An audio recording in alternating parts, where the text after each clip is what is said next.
when I was a little girl, my grandmother and I went to the movies, and that would be, I think in the 40s especially, there was no cynicism. The good guys won, the bad guys didn't. There was no gray area. So I had this feeling that everything would turn out all right. And it did. Yeah, you could say things turned out all right for Carol Burnett. She has won multiple Emmy Awards. She has a Tony and a Grammy. She's received the Presidential Medal of Freedom and the Mark Twain Prize for American Humor.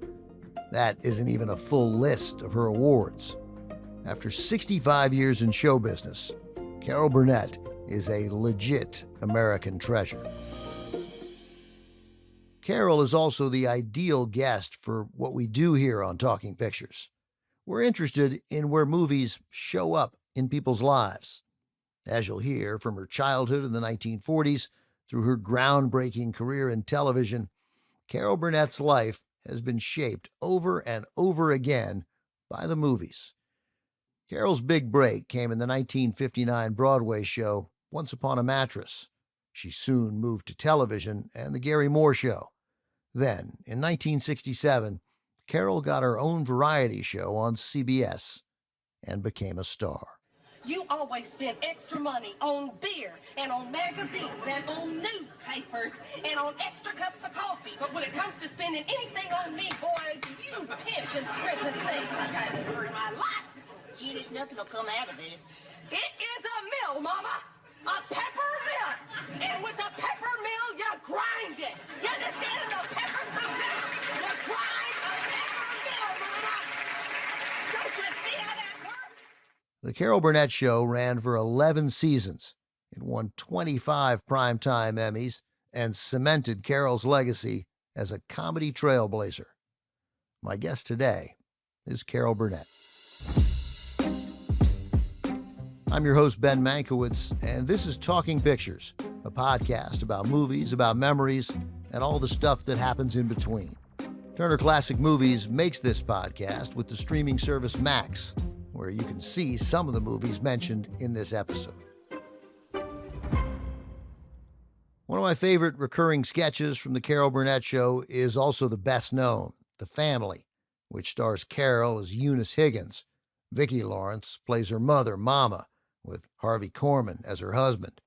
The sketches often have the Higgins family making a scene in public. Occasionally, famous guests show up, like Maggie Smith. I talked to Carol back in September, the day Maggie Smith died.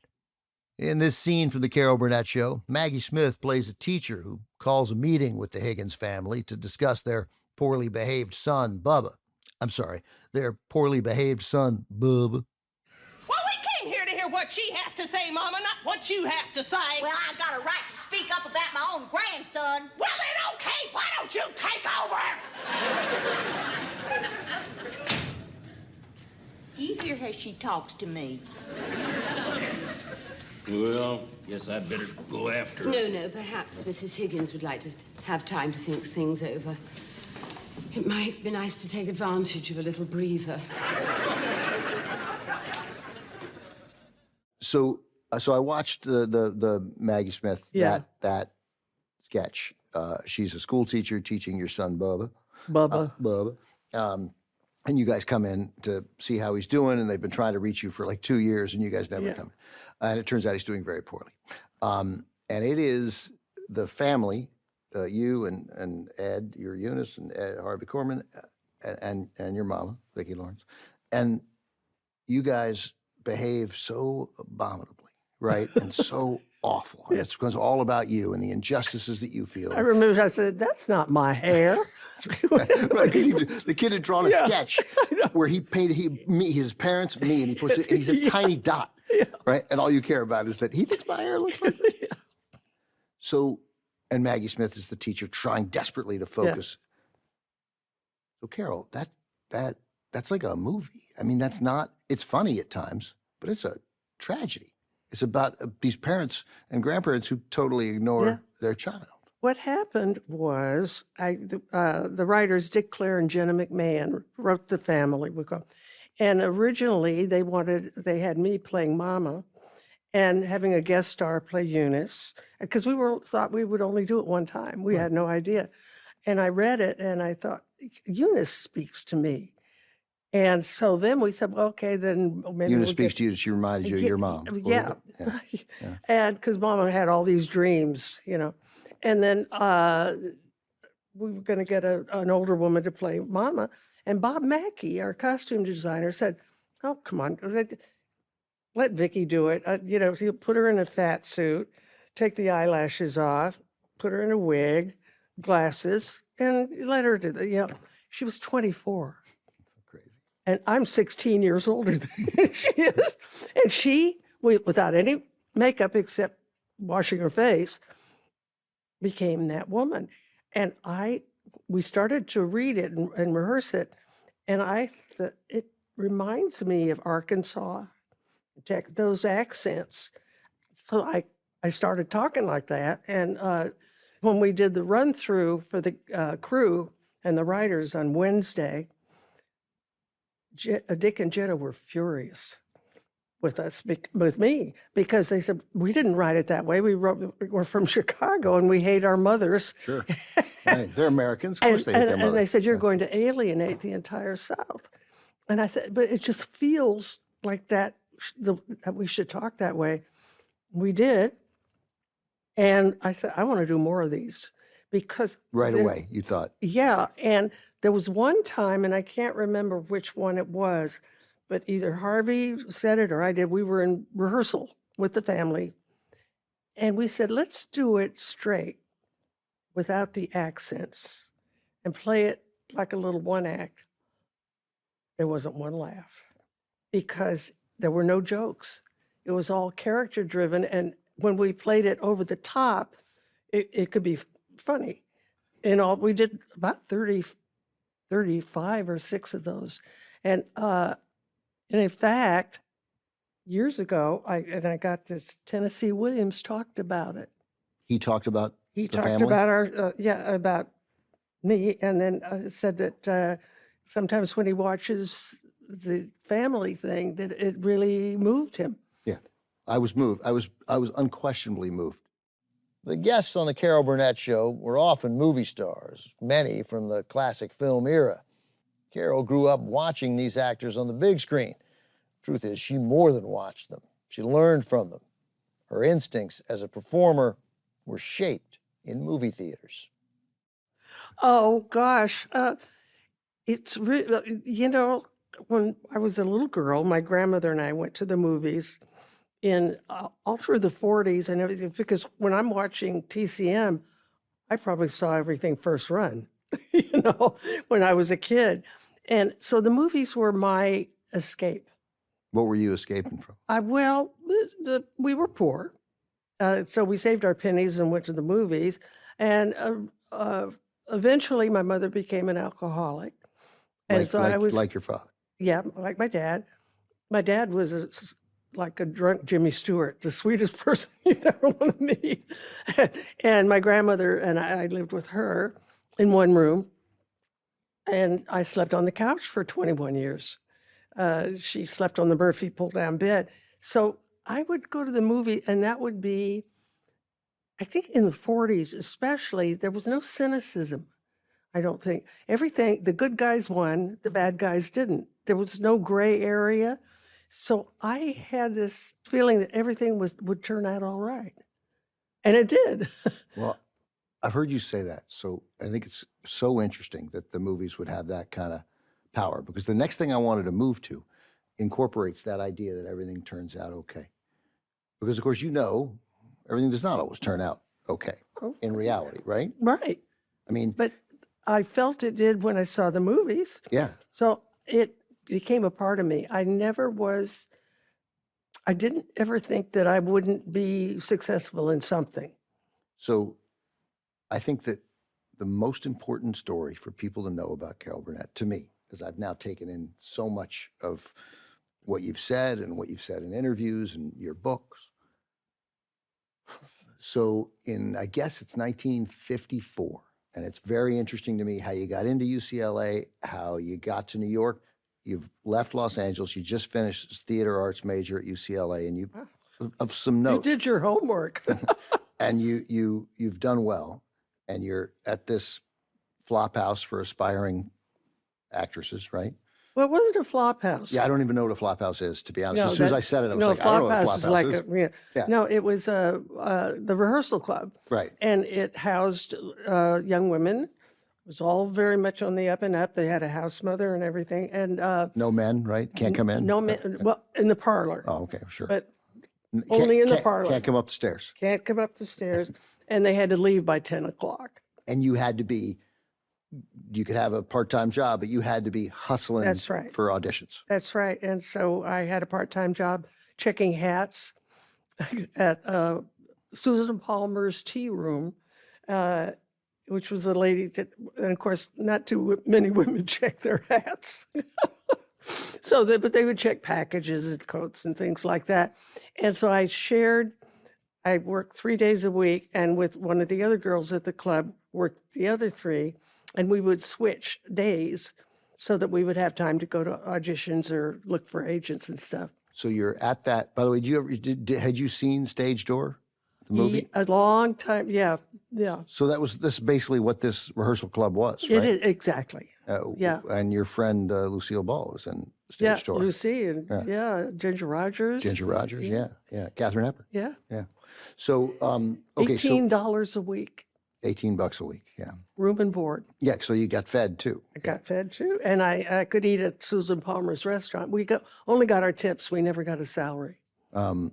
So you're there at that, not a flop house, and and you read about a show, right? The Pajama Game, is that right? What show do you read Oh, yeah, about? You see Pajama that- Game. Yeah, and you see that Eddie Foy Jr. is in it. Now this whole story to me is like because you're like the nicest person. Everybody knows how wonderfully nice you are. So none of the story is arrogance, but it is this feeling that this will work out. So what you say to Eddie Foy when you finally confront him, it blows me away. So tell people that story. You see that the Pajama Game there, and Eddie Foy Jr. is in it. You don't know Eddie Foy Jr., I but there's a don't know connection. him, but I figure maybe he could help me in some way because a friend of ours had done a movie with him in LA, in California, and he was a neighbor. And I remember him saying, Eddie Foy Jr. was really a swell guy. He was very nice to everybody. So now I'm looking at and I see Pajama Game, and I think, okay, I'm going to go down and I'm going to try to meet Eddie Foy Jr. And it's raining, which is always good luck for me. And I got down You to arrived in New York, and New York was being hammered by Hurricane. Hurricane Carol. Loves rain. Yeah. I know. And so I got into this, I always call them pops at the stage door. He says, what are you doing, kid? I said, get in here out of the rain. And I'm backstage. And he said, Had they just done a performance? well, they were getting ready it was almost over. And I'm backstage, and he said, what are you here? I said, I'm here to see Eddie.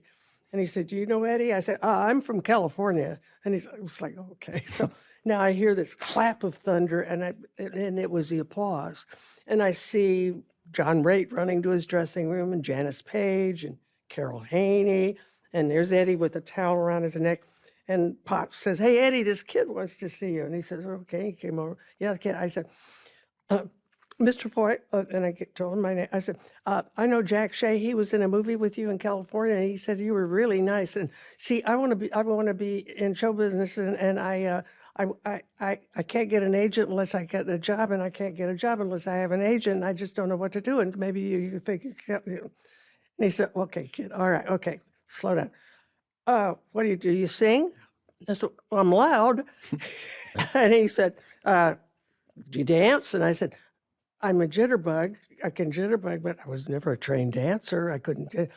He said, well, maybe I could get you something in the chorus. I said, I can't read music. And he said, well, why? I said, I can't dance. I guess I'd have to have a featured role.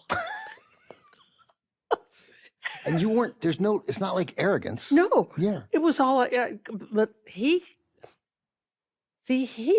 had a featured role, and he wasn't a trained dancer. He wasn't a trained singer. He just had what it was. So he said, okay, all right. What's your phone number? Where are you? I'll call you tomorrow. And he did. He called me at the rehearsal club and he said, okay, you have an appointment with my agent. Good luck, kid. So I took my rave reviews from UCLA and my imitation leather scrapbook. And the agent looked through the thing. He said, that's good. Let me know when you're in something. I said, well, how? I did it. He said, I don't know, go put on your own show. I said, okay. Went back to the club, called a meeting of all the girls. I said, they're always saying, go let us know we're going to put on our own show. And we'll call it the Rehearsal Club Review. We wrote it ourselves. We got, one of the girls was a great piano player and she could write music and stuff. One of the other girls was a dancer. She was going to be the choreographer. We had across the street were some boys that we knew. One was Ming Cho Lee, who was a major lighting director later on Broadway. He did the lighting? He did the lighting. And so we wrote the first act. And and we had everybody put in a quarter to go to rent a rehearsal hall. So we'd rehearse. So we had the first act, but we needed more money. So we invited the ladies who sponsored the rehearsal club. That's why the rent was so low, $18 a week. They were the ladies who lunch on Broadway, very wealthy society women who helped sponsor the club. So we invited them and we did the first act for them. And they gave us $200 to rent the Carl Fisher Concert Hall for 2 nights in March of 1955. And we did. Now, the second act was each one of us doing what we thought we could shine in. One of the girls was into Spanish dancing. So What did you do? I did a comedy version of a song called Monotonous, which was in New Faces of 1952 that Eartha Kitt sang as this real sex pot, going from one chaise lounge to the other, singing her life is so monotonous because she's so gorgeous and all of that. So I decided it would be funny that I would be this housewife in curlers and a terrible sweater and everything with 3 broken down chairs and sing the whole thing as if I am the sexiest person in the world. And I got an agent. And so that idea, that kickstarted this whole sequence of events. And starting, I'm going to guess that part of that optimism that you had, the imagining yourself and figure that everything would end well, is like you'd seen Mickey Rooney and Judy Garland put on these shows, right? That's exactly it. When he said, go put on your own show, Babes in Arms came to, boom, all of it came right to mind. That's why I said to the girls, we're going to, we're not in a barn and we're not going to go to Broadway, but we can sure put on a show and agents and producers and directors came, even Marlene Dietrich. No way. In the audience with Mitch Miller and Celeste Holm. And Celeste Holm came backstage. Well, Celeste Holm should have, more than anyone else, appreciated that you showed up backstage, right? Of course. Yeah. And she came because that's right out of All About Eve. She came backstage and gave me some advice and everything, and she couldn't have been nicer. I mean, that's who Ann Baxter sees backstage and I know. and All About Eve. I know. Did you? So All About. By the way, so that was fit. So you'd seen All About Eve at that point, right? I can't tell you how many times. So you knew. You Addison DeWitt. Oh my God. You knew what you were doing when you went backstage.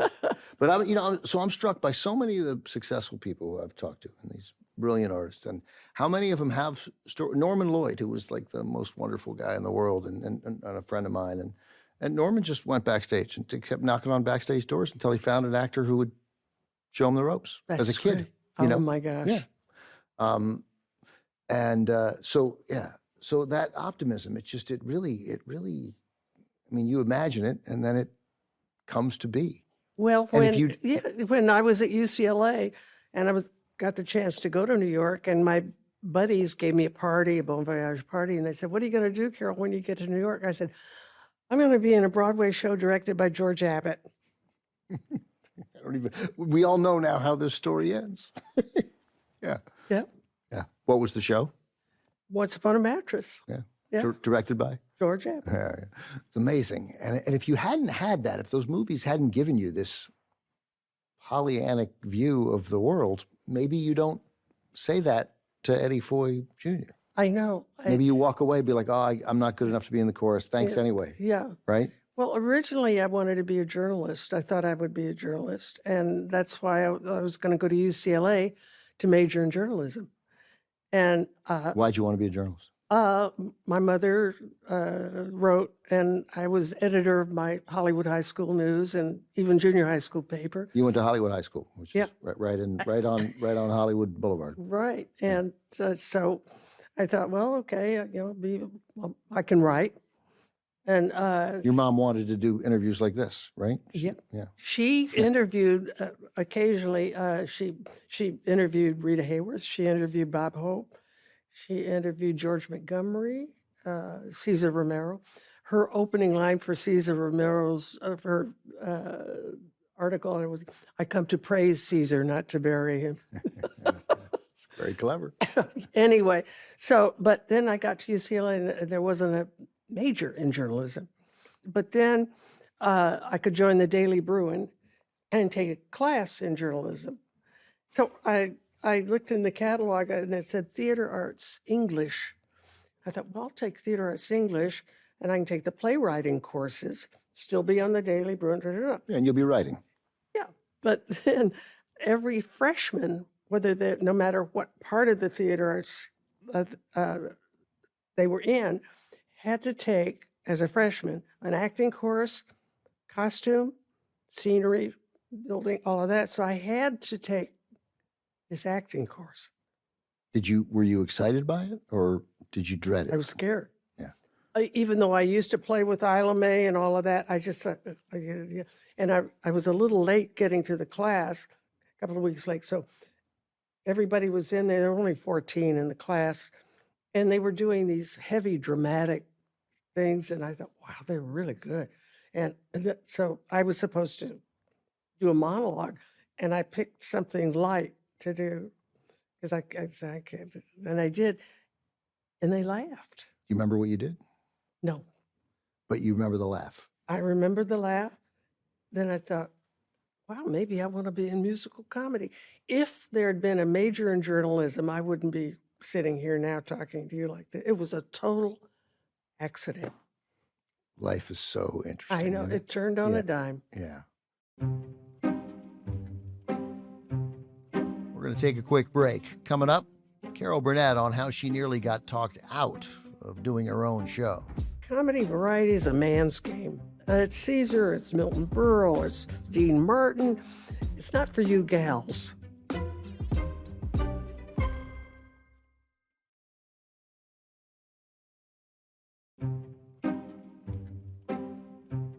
For 11 years, 1967 to 1978, The Carol Burnett Show aired live weekly on CBS.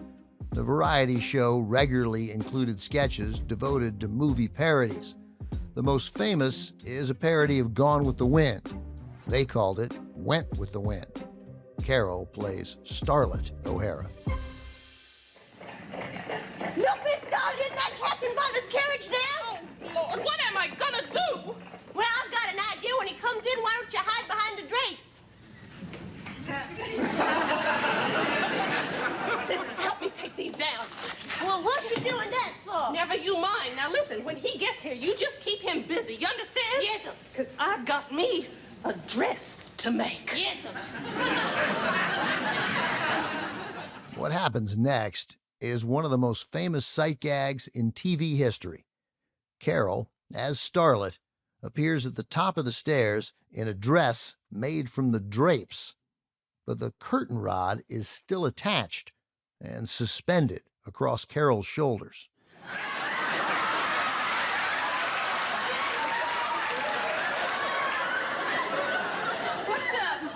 brings you to terror? You vixen, you. Starlet, I love you. That gown is gorgeous. Thank you. I saw it in the window and I just couldn't resist it. The audience loved it. Throughout December, TCM has been showing these movie parodies from the show along with the original movie. Clearly, the writers tapped Carol's movie knowledge when working on these parodies, because when you talk to Carol, you can't help but be stunned by her recall when it comes to everything, but especially the movies. So when I met you, you're going to be on TCM, Yeah, and you were with Dave Karger, Right. doing this amazing thing where we're gonna show Gone with the Wind, and then this will happen all month. Gone with the Wind is first, and then we're gonna see Went with the Wind. Right? take off. Yeah, Your 22-minute yeah, parody, Yeah. spoof, loving parody of yeah. Gone with the Wind that was part of the Carol Burnett show. So you're in the conversation with Dave, and then you start like you snap your fingers or something like that. You were like, what was that movie with Robert Ryan out in the desert, a noir, where his wife breaks his leg and they leaves him. And I have this vague recollection of this movie, but I'm not going to be able to remember one thing about this movie. And then you answer your own question, and you're like, it was Inferno, right? And Dave and I, two TCM hosts, we do not know. I know this movie exists, but I can't recall anything about it. Rhonda And- Fleming. Right. I was going to say, then you mentioned that Rhonda Fleming is the co-star. Like, what is that? Like, you remember all these movies. You remember details about them. Do you remember seeing that in a theater? Yeah, it's so good. Are you going to show it? I don't know if we're going to show it. I Oh don't do that. gosh, It's not- it is so good. But I mean, we probably have shown. I have to tell you, the one time I was with my husband, we went to someplace where he was a golfer. So we checked it. We were checking into the hotel, and at the desk there was an actor there, and I said, Willard Parker. Now nobody remembers. And he looked at me. He said, "Oh my God!" You know? And I said, "Oh, I remember when you did a movie with Janice Carter." Wow. So where did that love of movies come from?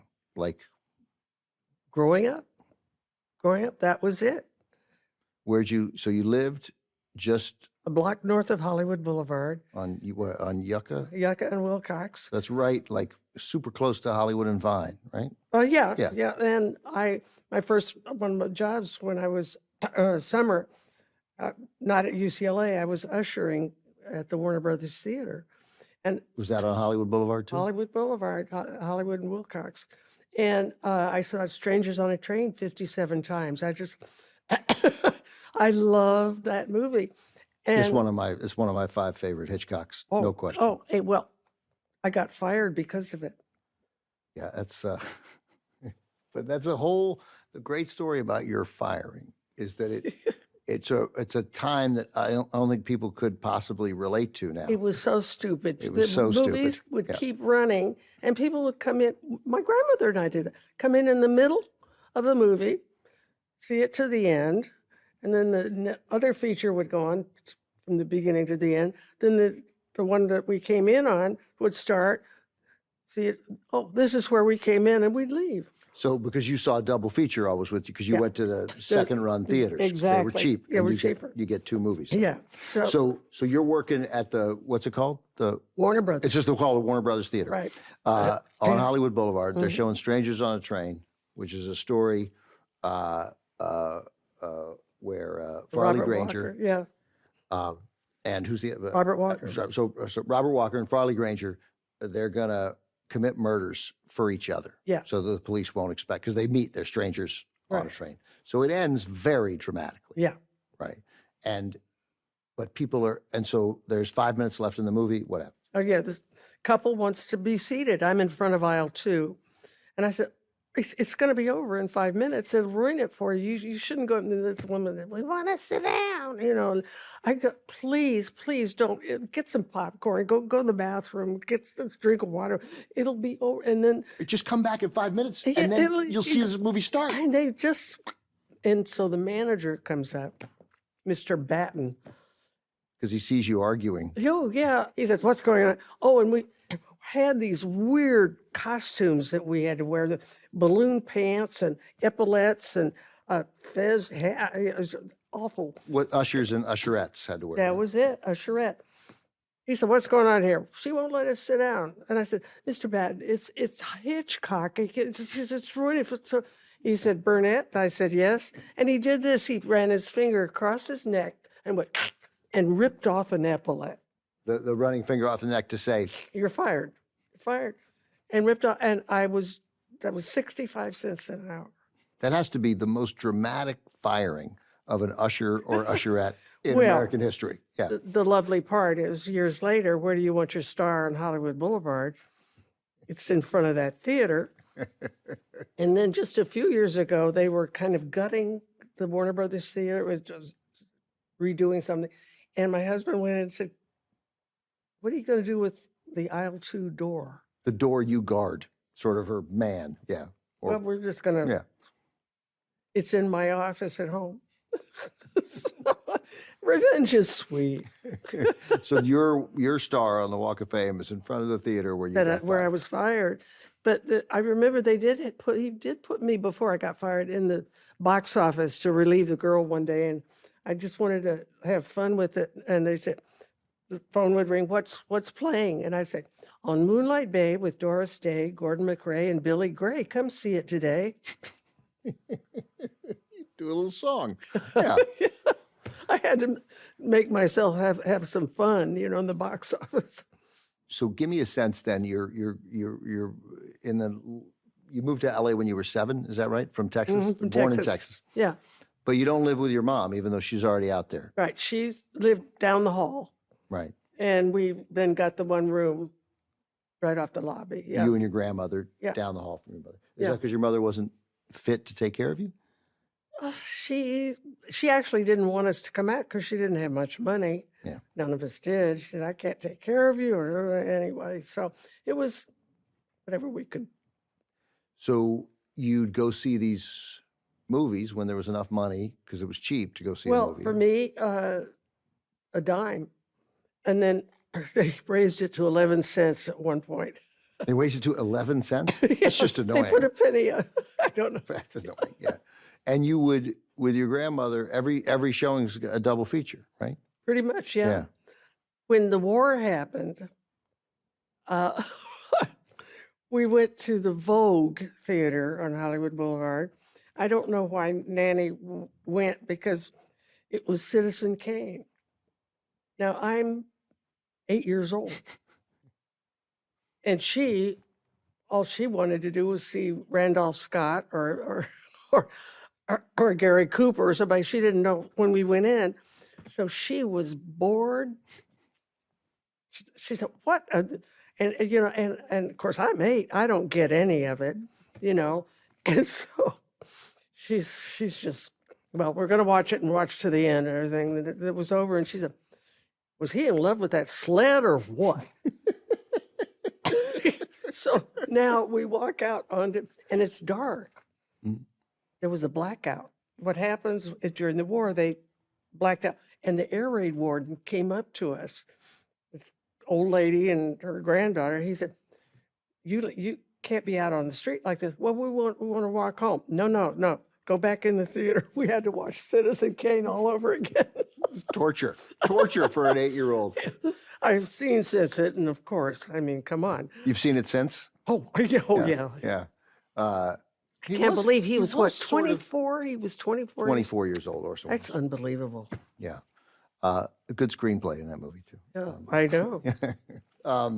To remind, just so people know, that on the West Coast, especially in the early days of the war, there was significant fear that the Japanese would Yeah, so that launch we had submarine attacks. blackouts, Yeah. and you'd have to pull your shades down, turn the lights off, and wait, and then they'd have all the spotlights going on, and like that. It didn't scare me. It was kind of exciting. Kind of exciting, yeah. Yeah. So you would see a lot of movies, though, with your grandmother. Like when you come up with the 11 Sometimes cents. we'd see as many as 6 movies a week. Yeah. Because you'd go 3-4 times, double feature. And double features. Yeah.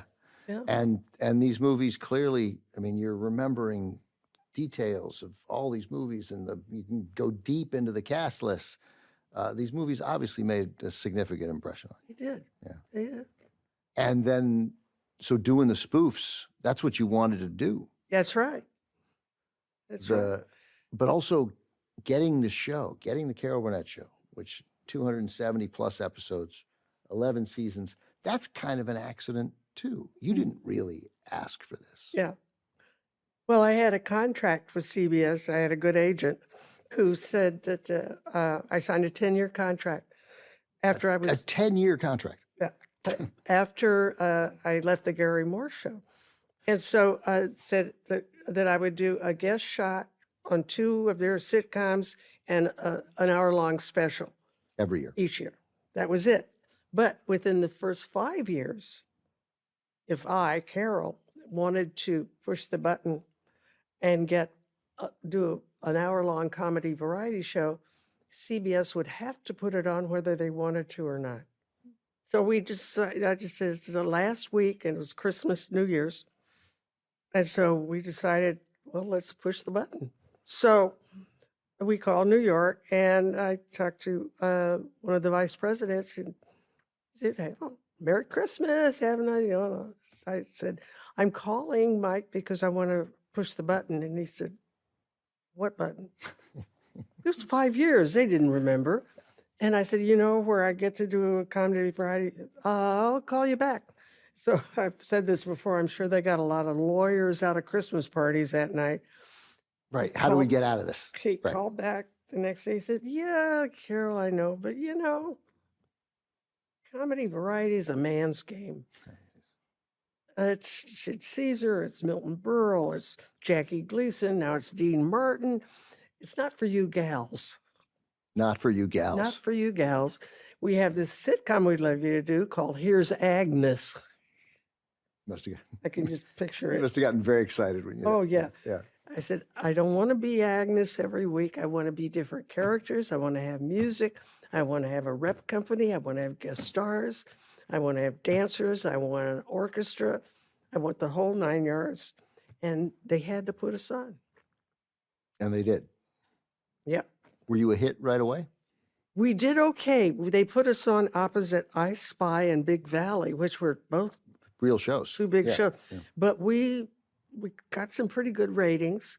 So we were on Monday nights for a while. And then they got the bright idea to put us on Wednesdays around 8 o'clock opposite some cop shows, and we tanked. Paley had faith. So then they moved us to that great Saturday night lineup with All in the Family, MASH, Mary, Tyler Moore, Bob Newhart, and us. That was gold. The greatest.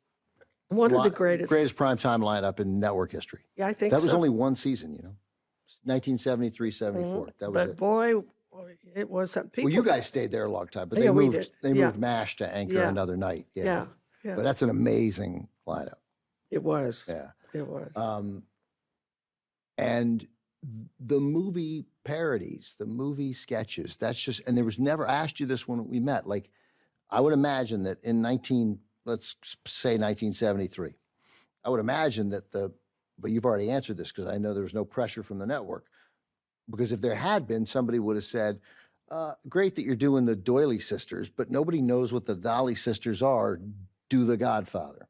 Oh, But nobody said that. no. See, because if you knew the movie, that was a double whammy. If you didn't know the movie, it was still funny. Still funny. Like we did, I just saw you did a Stolen Life recently. Yeah, right. Yeah, well, we did a takeoff called Swipe Life.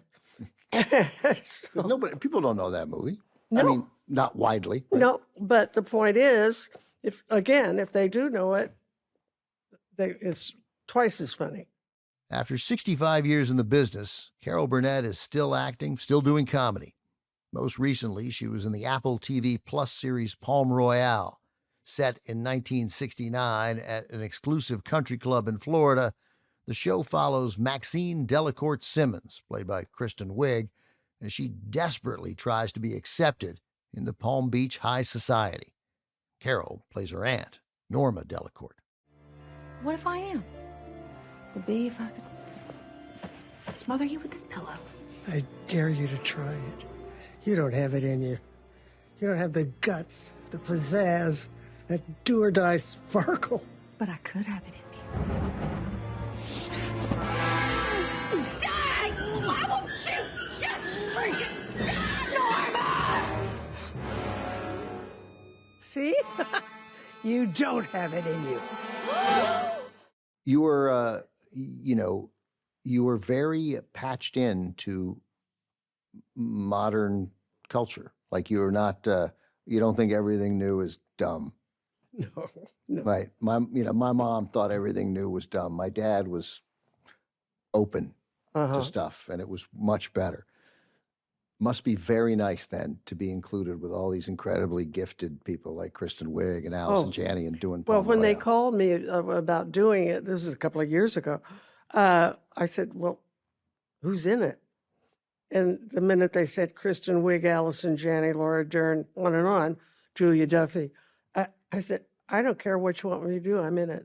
I just want to lock eyeballs with these people. I'm going to mention your age. You were not then an 88 or 89-year-old woman a couple years ago who didn't know who Kristen Wiig was. Oh, no. Oh, I just adore her. And it's like now we're just like that. We just love each other so much. And Allison, I mean, we Wordle. Do you Wordle? I do Wordle. Yeah, we Wordle. Every morning we Wordle. Today was Faith. Today was Faith. Yes, Yeah. they won't. I just want to point this out that I have a strategy here with Wordle. Oh, So my goal, just so people know, because we're almost at the exact right moment, is that I'm at. I've done 840 overall, oh my goodness. and if I do 360 more, I'll be at 1,200. I've missed 6.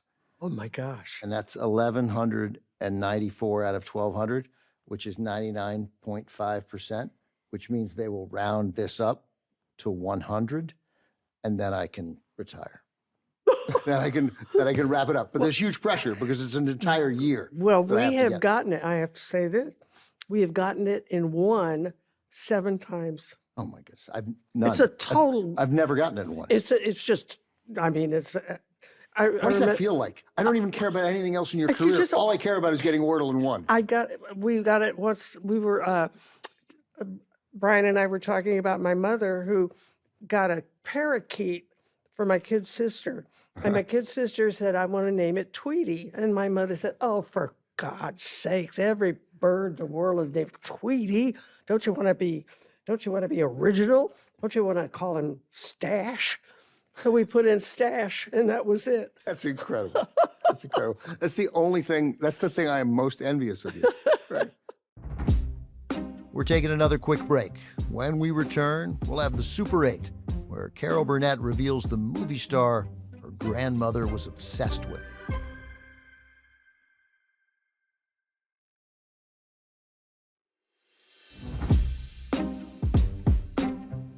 We're back. Time for the Super 8, where we ask our guests a series of set questions about the movies that matter to them. All right, we're going to give you these Super 8 questions now. Sure. All right. You've seen a lot of movies, Carol. Yeah. What is your most memorable movie watching experience? Capricorn. Capricorn. It's a Wonderful Life.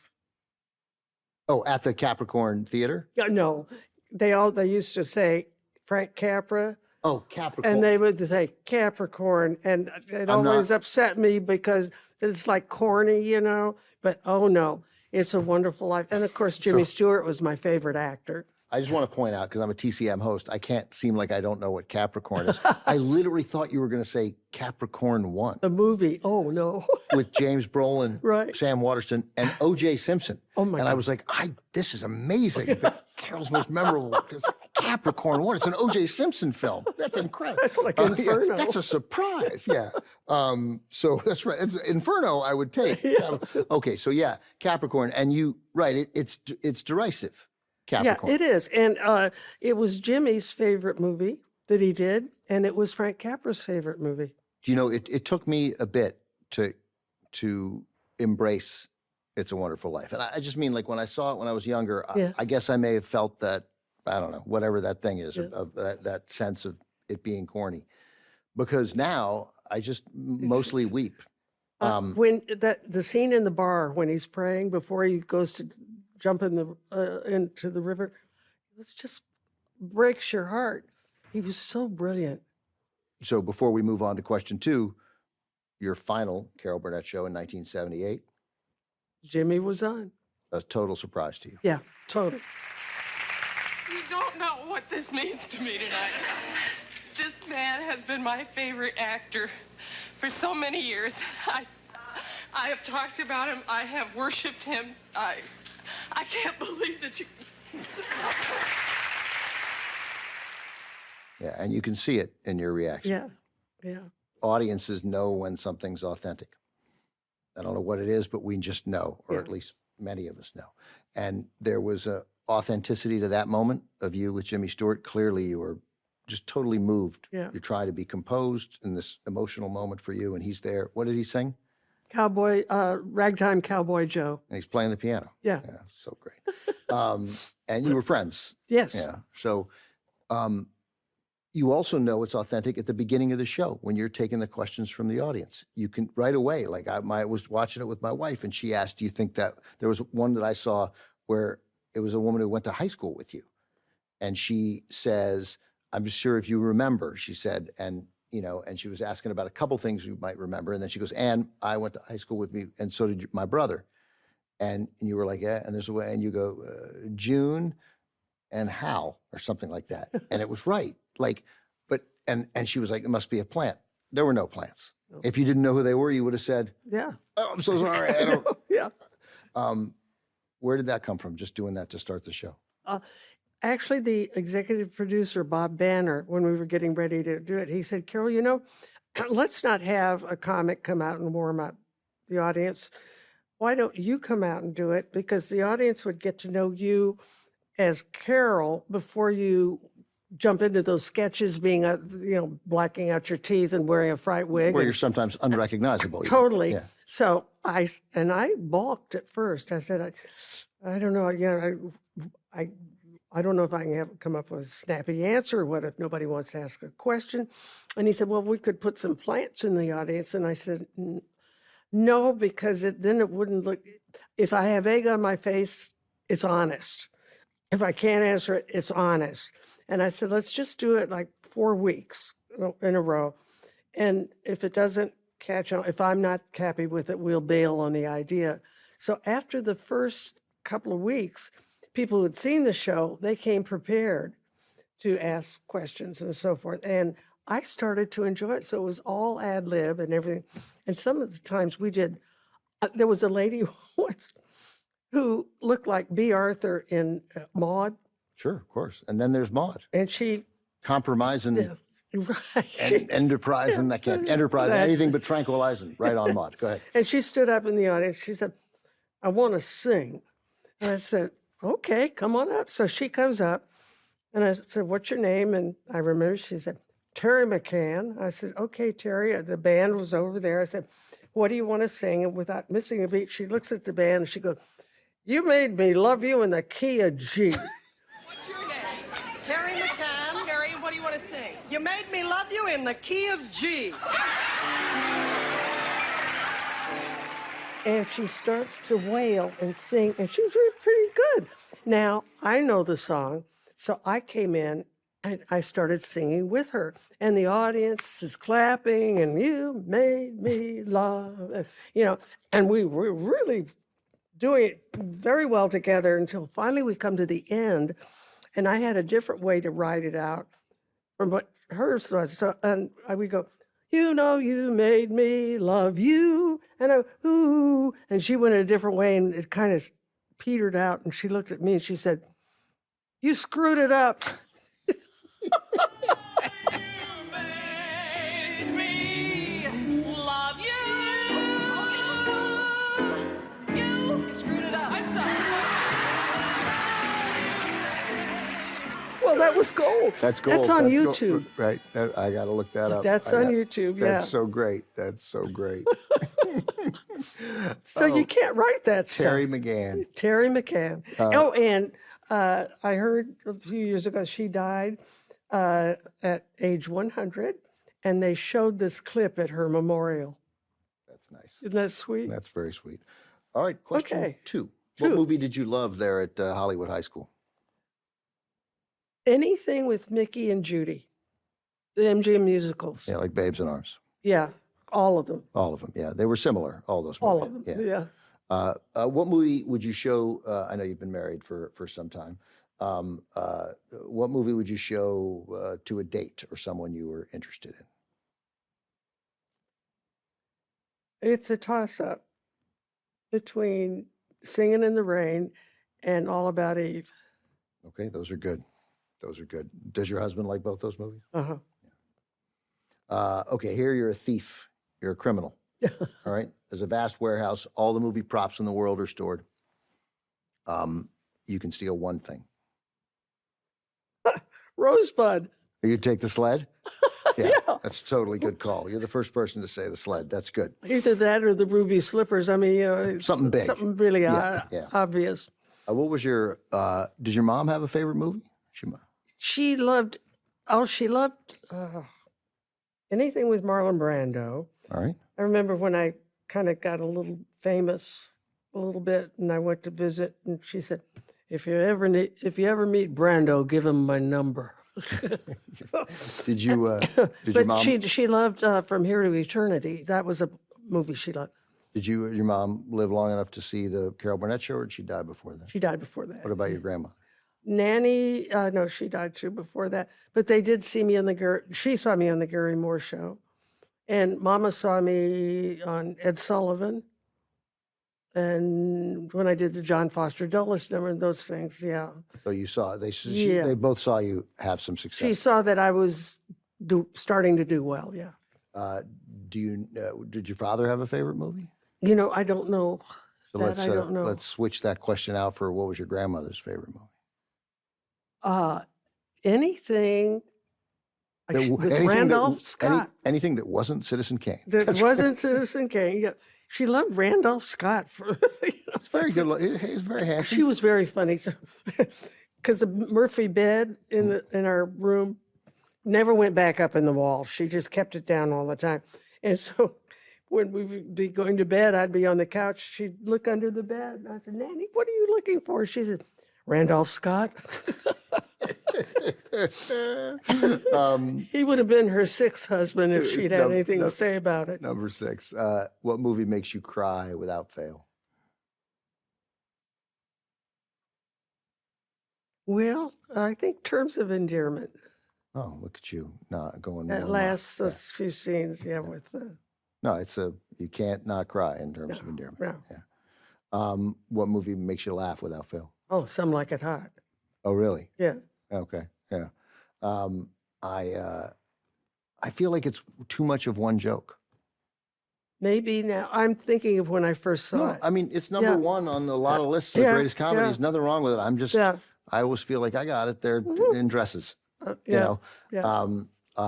Carol, I love talking to you. I love talking to you. I love talking to you. And thank you for getting me to watch Inferno. I'm not even sure I'd seen it. I just knew about it. I wasn't sure I'd seen it. Yeah. It's good. Isn't it good? Oh, it's good. It kind of reminds me a little bit of Duel. Totally. Oh, yeah, definitely. You know, yeah. just having to survive. Yep, sort of. And a lot of it. And a voiceover. Yeah, 80% of what Robert Ryan, his dialogue in the movie is just in his head. Yeah. Yeah. Yeah. Thank you. Oh, I loved it. Thank you. That was, for me, a career highlight. I hope you enjoyed it. Carol Burnett and TCM's Dave Karger will co-host Carol's movie parodies Sunday nights on TCM throughout December, paired with the original movie. As it's the holiday season, don't be cynical about It's a Wonderful Life. It is one of the best studio films ever made. Plus, you can never go wrong with Strangers on a Train. And out of respect for Carol, be sure to watch it from the beginning. That's our show. Thanks for listening. You can find many of the movies we talked about on the streaming service Max. We made a list for you. It's in our show notes. James Kim produces and edits Talking Pictures. The show is booked by Noea Murphy, Susan Bisak, and Missy Burns-Halpern. Glenn Matullo mixes each episode. Production support from Phil Richards, Yaakov Friedman, Liz Winter, Nicole Hill, and Cameron Kell. Angela Carone is our executive producer. Special thanks to Michael Gluckstadt, Allison Cohen, and Kenya Reyes from the Max Podcast team. I'm Ben Mankiewicz. See you next time.